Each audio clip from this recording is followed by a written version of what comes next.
Tiniyak ng Malacanang ang paglilinis sa hanay ng pulisya laban sa mga abusado at tiwaling pulis. Ayon kay Presidential Spokesperson Ernesto Abella, mahigpit ang babala ng Pangulo laban sa mga pasaway ng mga pulis. Narito ang report. Nanindigan ng Malacanang na hindi pa hihintulutan ni Pangulong Rodrigo Duterte ang mga abusado at tiwaling pulis. Sinabi ni Presidential Spokesperson Ernesto Abella na mahigpit ang babala ng Pangulo sa mga abusado at tiwaling kagawad ng Philippine National Police. Una nang nagpahayag na matinding galit ang Pangulo sa mga pulis na mapapatunayang sangkot sa pagkidnap at pagpatay sa Korean businessman na si Ji Ik-ju. As the President has said, he continues to protect their efforts, assuming regularity.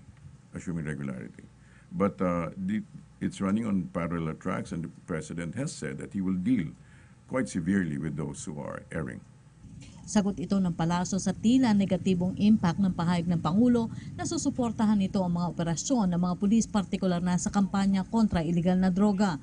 Pero ilan ang nabahala dahil sa video na ipinakita ni Senator Panfilo Lacson na manoy pagtatanim ng mga pulis ng iligal na droga sa mga lugar na ni-raid noong October 2016. Paliwanag ni Abella, malinaw ang pahayag ng Pangulo na gawin ng mga pulis ang kanilang mga tungkulin at hindi ang masangkot sa mga anomalya. Git pa ni Abella, bukod sa due process, prioridad ng Pangulo ang kapakanan ng maraming Pilipino at determinado itong matamo ang tahimik at ligtas na kapaligiran. No, let's put it this way. The President has declared that he is definitely will back up police operations. However, as has been revealed already, he has also allowed the due process. So, like I said earlier, he's pursuing a two-track thing. One is he supports the police operations, and secondly, he will also not allow those who are rogue to go undealt with. Nagsalita rin ng Palacio sa harap ng batikos ng isang South Korean presidential aspirant sa umano'y diplomatic disrespect ang pagdalo ng Pangulo sa kaarawan ni PNP Chief Ronald Bato de la Rosa.